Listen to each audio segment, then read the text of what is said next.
senhores telespectadores, se repararem bem, percebem onde nos trouxeram hoje os horizontes da memória.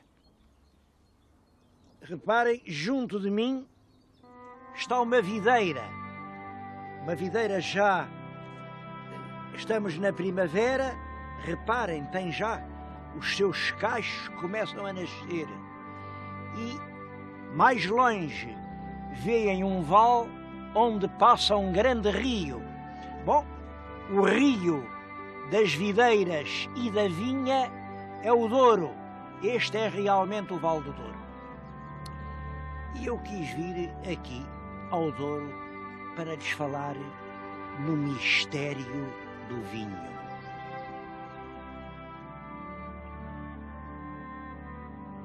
Porque os antigos estabeleciam uma ligação entre as ideias de vida, sangue e vinho. Bom, eles viam perfeitamente quando se abre uma ferida e o sangue sai do corpo, a vida vai-se. Não há nada tão parecido com o sangue como o vinho o fruto da videira. Por isso, desde a antiguidade, a mais antiga que nós podemos conhecer, havia rituais sangrentos em que se misturava o vinho, a embriaguez, a vida e a morte. Há uma peça célebre do Eurípides, em que a rainha HD, uma bacante, vai para as grandes festas de Baco e o filho, que é o rei Penteu, vai tentar dissuadi-la daquela loucura, mas na embriaguez coletiva, naquela grande tontura, é a própria mãe que faz sacrificar e correr o sangue do filho, o sangue do rei Penteu. Eu vim-lhes falar nisto a um sítio que parece que não tem nada com isso, mas tem. Isto é o Santuário Rupestre de Panoias. Fica aqui perto de Vila Real. Nestas enormes fragas, massas de pedra, faziam-se sacrifícios de reses. O sangue escorria e purificava. Bem, todos sabem que, por exemplo, a Páscoa é isso mesmo, a altura em que o sangue das reses novas veio purificar os pecados dos homens. E é tudo isso, pecados, o sangue, a vida e a morte, que está misturado neste mistério do vinho.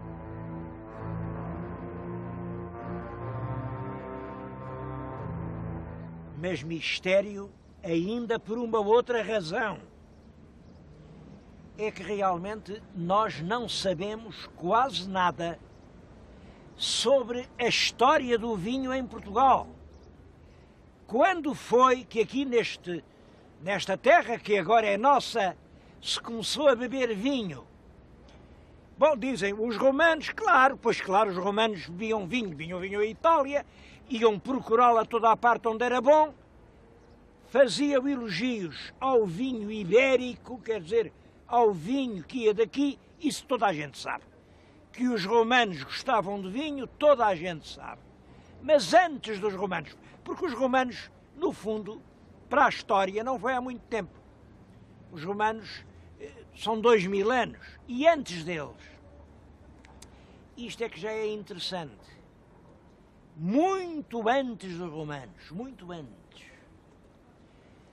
quando acabava a Idade da Pedra, ali na transição do Neolítico para a Era dos Metais, para o Bronze, apareceram em certas estações já exploradas,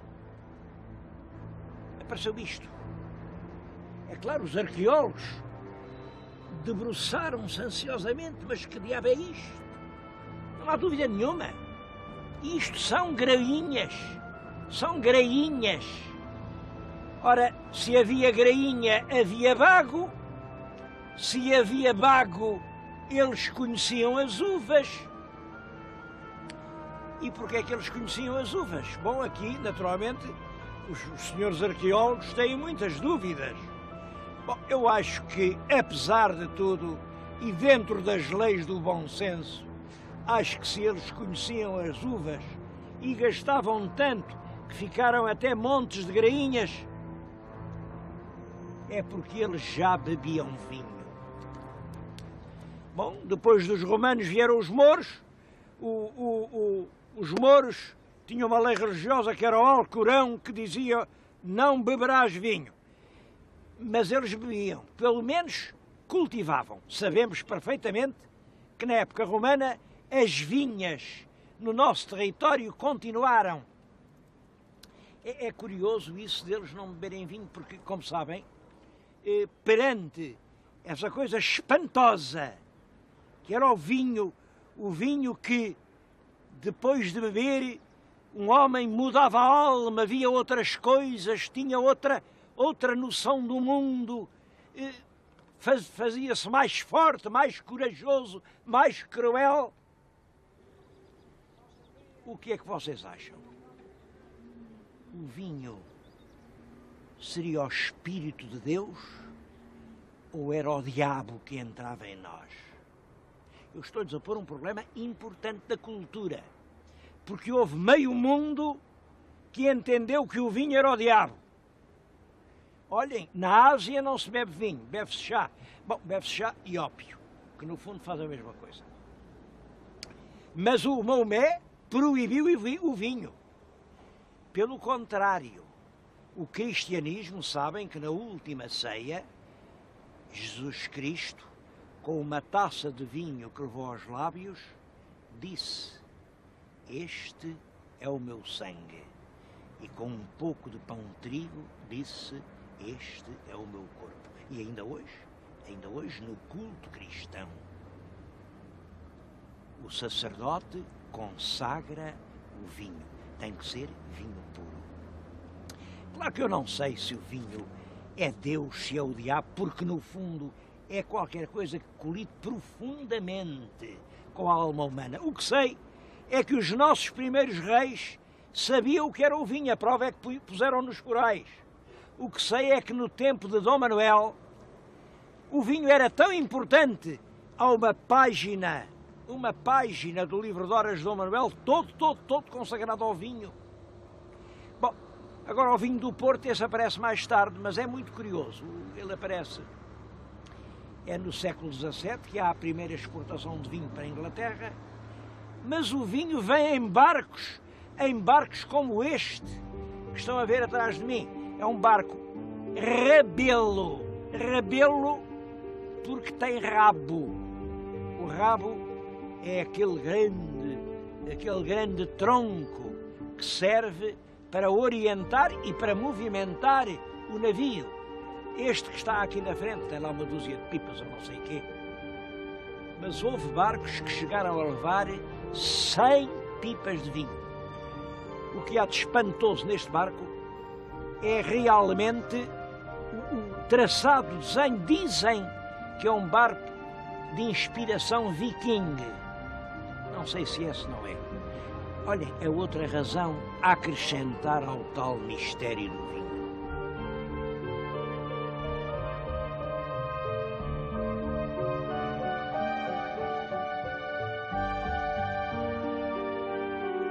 É absolutamente seguro que nos princípios da nacionalidade portuguesa o vinho já era uma das principais produções da nossa terra.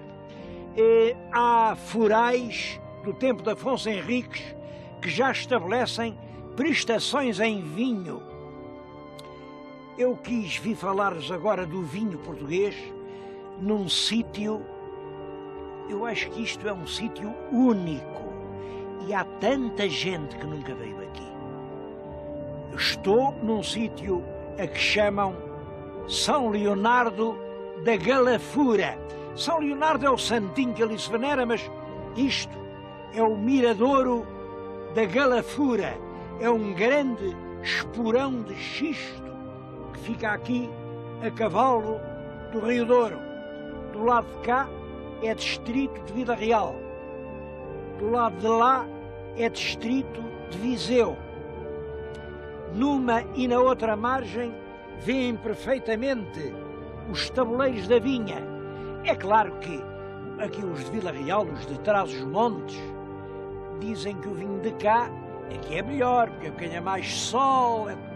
Os de lá dizem que não, que o vinho nasceu em Lamego, e eu não vou meter nisso, porque só uma coisa é certa: o melhor vinho do mundo é sempre o da terra onde nós nascemos. Eu aí, por esse país fora, conheço pessoas a beber cada pinga e a dizer que bom que isto é, e são umas zorrapas que ninguém calcula, mas são o vinho da terra deles.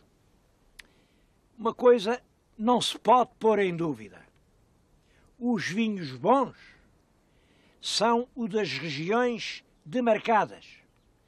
E hoje, regiões demarcadas, há muitas.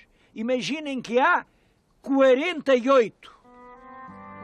A região número 1 foi esta que estamos a ver. É realmente a região demarcada dos vinhos do Douro. É um vinho absolutamente único. E a explicação está muito perto de mim. Reparem, estou-lhes a falar aqui, debaixo de uma árvore, no alto de um monte e junto de uma pedra. Eu acho que esta pedra é importante para explicar o milagre do vinho do Douro. Isto é um imenso penhasco de xisto. E o xisto funciona como uma pilha térmica. Durante todo o dia recebe o sol e vai-o acumulando. Durante toda a noite o sol vai-se embora e ele vai restituindo à atmosfera o sol que recebeu. E isto cria uma situação sem oscilações térmicas que permite um vinho que realmente é único no mundo. Não vou aqui demorar-me com muitas explicações, mas queria-lhes dizer isto. Aqui, nesta região demarcada, isto é o número do ano passado. Isto produziu 224 mil pipas de vinho. E como cada pipa tem 550 litros, isto significa 1.234.000 litros de vinho e representou vendas da ordem dos 60 milhões de contos. Neste pobre país que nós somos, que tem tão pouco para vender, 60 milhões de contos é algo de muito importante.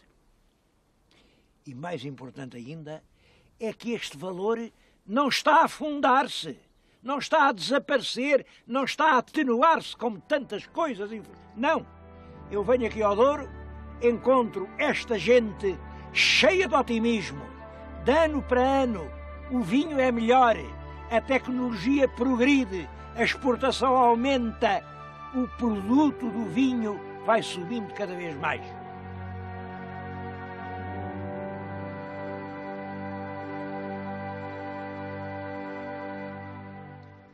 Bom, eu acho que aqui devia contar-lhes a história do vinho do Porto.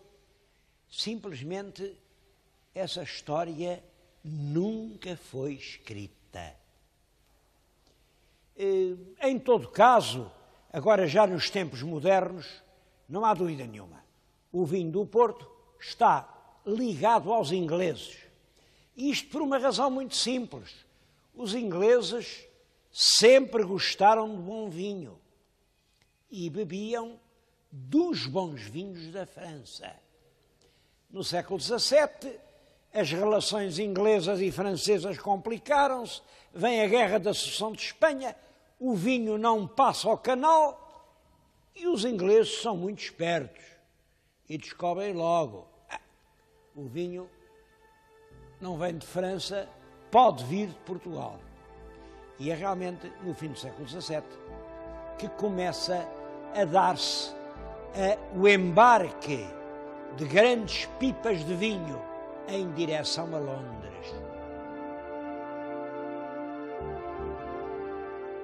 Devo dizer que o vinho, durante a viagem, tem uma grande tendência a estragar-se e, portanto, eles punham-lhe por cima uma camada de aguardente fino, aguardente vínica, e isso impedia que o vinho se estragasse. A aguardente misturava-se com o vinho e dava o delicioso vinho do Porto. Uma coisa que pouca gente sabe é que o almirante Nelson, antes de decidir as ordens que dava, mandou servir um cálice igual a este, um cálice do melhor vinho do Porto que ia nas armadas de Sua Majestade. Provou, bebeu, comandou e venceu. Eu acho que o facto de um cálice de Porto estar na Batalha de Trafalgar é das coisas mais ilustres que aconteceram ao vinho do Porto. Mas, como calculam, um produto tão bom, que até deixa vencer batalhas, toda a gente o quer vender. E como nem toda a gente o tem, o que é que se faz? Bom, olha, faz tudo. Despeja-se jarros de água, tintas, a baga do sabogueiro, o açúcar da beterraba, tudo serve para fazer vinho, é o chamado vinho a martelo. Até que aparece o Marquês de Pombal e diz: não, o vinho do Porto é o vinho da região do Douro. E mandou pôr aquela tal uma pedra, há centenas de pedras iguais àquelas. Demarcou uma região, a primeira região do mundo. Essa batalha pela defesa do vinho do Porto continuou e continua hoje. Estou-lhes a falar aqui, na Régua, na Casa do Douro, que é um dos grandes combatentes nessa luta pela qualidade dos vinhos do Douro. O que está na nossa frente, já viram, é um vitral que eu acho muito bonito.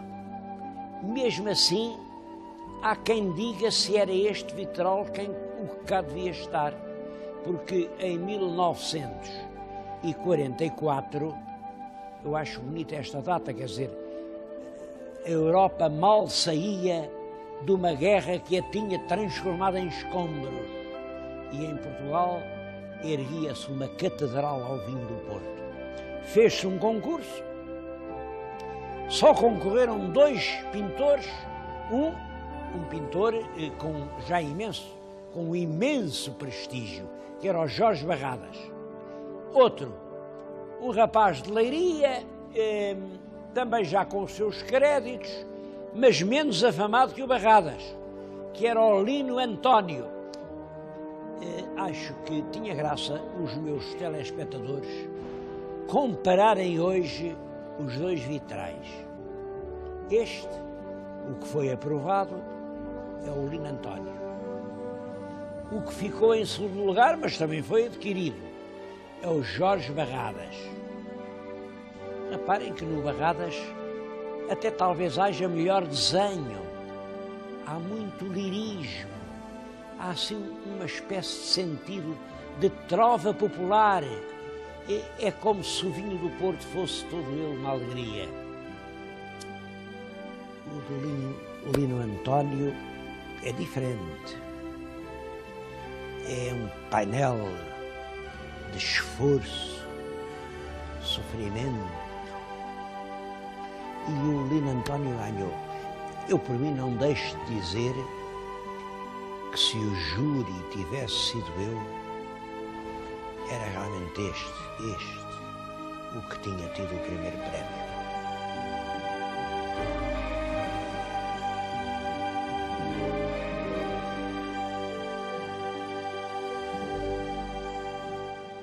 Não temos uma história do vinho do Porto, mas há muitos elementos a reunir para fazer um dia a história do vinho do Porto. Aí por essas quintas, nessas velhas casas, há ainda documentação. Eu encontrei documentos do século XV, do século XVI, do século XVII, tudo à espera que os reúnam. E há monumentos, verdadeiros monumentos. Eu peço-lhes que reparem nesta casa. É um velho edifício ainda de traça pombalina e foi feito já para servir aqui era uma espécie de quartel-general da feitoria.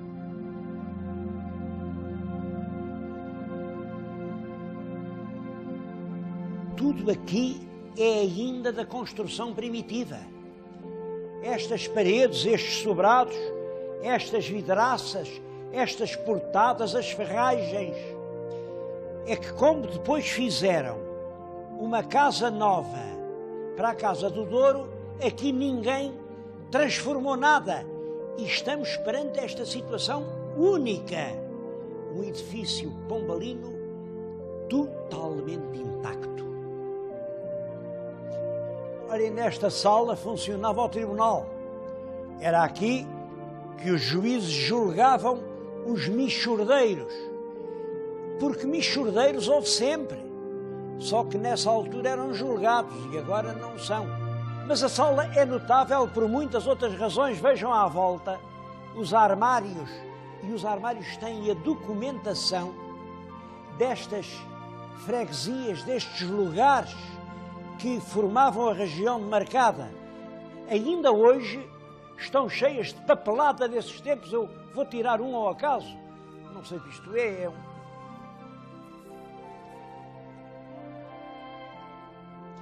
Bom, é o livro do movimento do ano de 1873,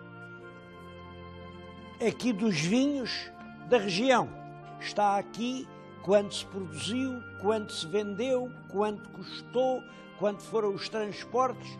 Isto é um documento absolutamente precioso. E como viram, tirei-o ao acaso de uma destas prateleiras. Há aqui milhares de espécies destas. Isto é o caso de dizer: estou no museu antes de o ser. Este museu já é. O que não há é nenhuma lei a dizer que o é. Ao contrário de tantos outros que têm lei, mas não têm museu. Bem, nesta altura a situação pode resumir-se assim: uma história gloriosa à procura do museu que não há, e o museu que já existe à procura de uma história que merece. Eu vou acabar o meu programa com um brinde. Estão a ver aquele túnel que tem uma data marcada, diz 1934. É, portanto, um vinho que já tem 63 anos. Foi lá naquele túnel que se encheu esta garrafa. E é daqui que eu vou passar algum vinho para um cálice em forma de tulipa, que é em cálices assim que o verdadeiro vinho do Porto merece ser bebido. E o meu voto é no sentido de que antes de começar o século que se aproxima, quero dizer, antes de 1 de janeiro do ano 2001, se inaugura aqui, na cidade do peso da régua, o Museu do Vinho do Porto, nesta velha casa pombalina que tanto contribuiu em todo o mundo para o seu prestígio.